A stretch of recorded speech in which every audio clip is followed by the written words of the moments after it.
I wanted to write about what it means that some people seemingly have to earn or have to do something to deserve access to things that we think about as basic necessities. So how hard can you work to earn access to a meal every night, or or what do you have to do to deserve a good education? What do you have to do to deserve to have housing? And that's one of the ways that race sort of works in this country, is that there's some people that are deemed inherently worthy. So we think about the way whiteness works in white supremacy. White people are just deemed worthy of things. But there's this notion that you need to work extra hard to deserve a great public education. I am from Baltimore, and we think about the school system in Baltimore City is not funded equitably at all. And it's like, well, what do those kids have to do to earn equitable funding? They actually don't need to do anything besides just be alive. And one of the things that we need to do is make sure that we set up a system where people just have the basic necessities like food, water, education. We can guarantee that. There's no reason why we don't have it. Yeah, so I actually think about the difference between equality and equity, right? The equality is everybody gets the same thing. Equity is that people get what they need and deserve. And in the work of justice, we are almost always fighting for equity. So we think about things like school funding. We are not asking for equal funding. We know that it just costs more to educate kids who grow up in poverty. It costs more to educate kids with special needs. And we know that we need to pay that cost, that those kids deserve that.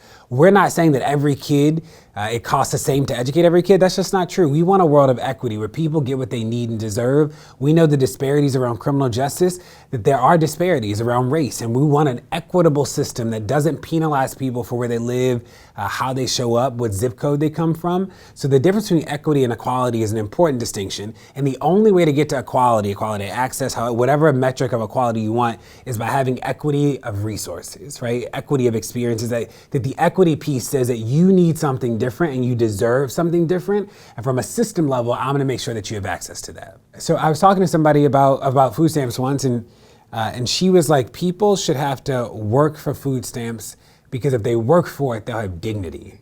And I'm like, not eating, I think, is pretty undignified. Like, not having food is a lack of dignity right there, right? That food is one of those basic things. We have enough food that we can feed everybody. We have enough water that everybody can, have a meal, 3 meals every single day. We can guarantee those things. We don't need to artificially create this requirement that people work so they can earn food. We can actually guarantee these basic things for people.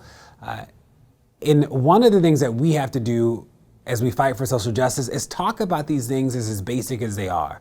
That it's not radical to believe that we can live in a world where the police don't kill people. It's not radical to say that every kid should be able to read and write. It's not radical or extreme to say that we can feed every single person every single day. That the only radical thing about it is that we have to say it in the first place. That is actually where the radical part comes in.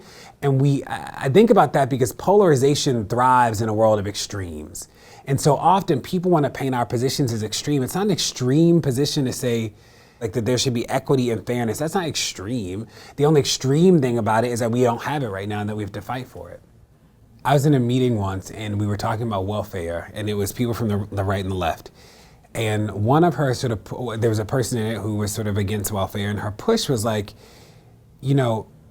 people need to earn it. People need to work hard for it. And if they work hard for it, they'll feel better. And it's I don't know. I think that people have already worked hard to get a meal. I think that people being alive is enough of that. And there's some people who feel like they just deserve everything. That one of the ways that white supremacy works is that people really do feel like they've already earned, they put in the hard work, they've done something, or that all the things that they get are actually the benefits of their hard work. You think about the way wealth works in this country is that in 2053, the median wealth for Black people is gonna be $0, the lowest recorded wealth since we've been recording wealth in this way.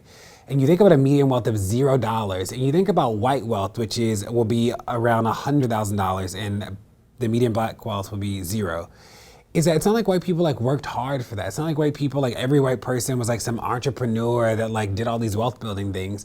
The government literally gave white people wealth. The government gave white people housing loans with very little interest. The government gave white people land. The highway administration created the suburbs.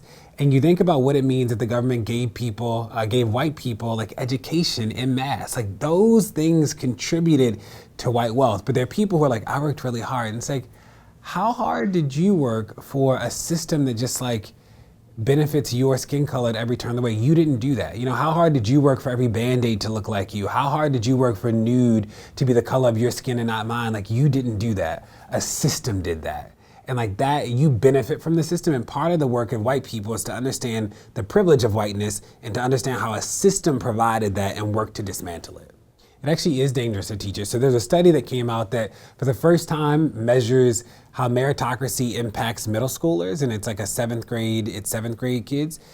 And it shows that kids of color do worse later if they believe that meritocracy is like a real thing, because the system starts to bear down on them in hard ways and they think that it's a result of like them just not working hard. And it's like, no, we know that the way systemic racism shows up later like means that no matter how gifted you are, how great you are, the outcomes still just aren't the same. We know with criminal justice, you think about New York City, that 90% of the people arrested for marijuana are black and brown. You and I both know that the 90% of the people in New York City smoking weed are not black or brown. When we think about the arrests, we think about disparities in education, the meritocracy sometimes causes people to blame themselves for outcomes and not realizing the system is almost guaranteeing a set of outcomes.